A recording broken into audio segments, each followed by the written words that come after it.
Sisigang tayo ng alimango at saka ng yellow pin. Bumili tayo ng isang yellow pin at may nagagalit dyan.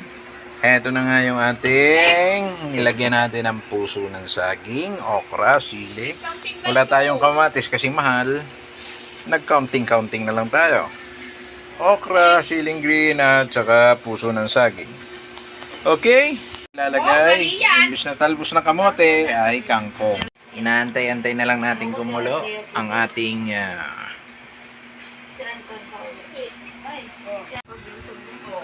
3-6, ano ba? Paano ba yung counting by 3? Ano pala yung pampaasim natin? Kumukulo na yung ating puso at nandiyan na yung ating mga okra.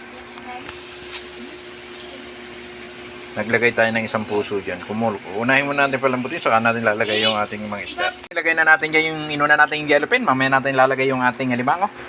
Ayan na siya. Namumuti-muti ng ating sabaw. Bakit namumuti? Kasi may puso ng saging. Sinigang.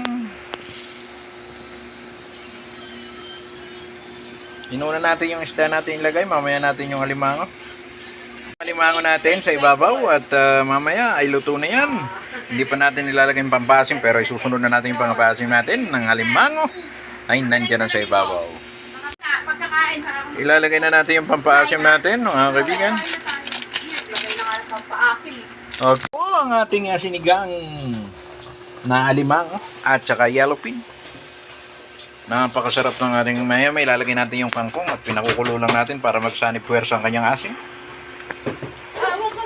Okay. Lutong-luto na siya. Ha? Nilagay na natin yung kangkong. Takpan lang muna natin ang bahagya para maluto yung kangkong, mga kaibigan. Balikan natin ng mga ilang sandali. Ayan, naluto na maya-maya. Ahunin natin yung ating kangkong. Ang ating sinigang na kangkong.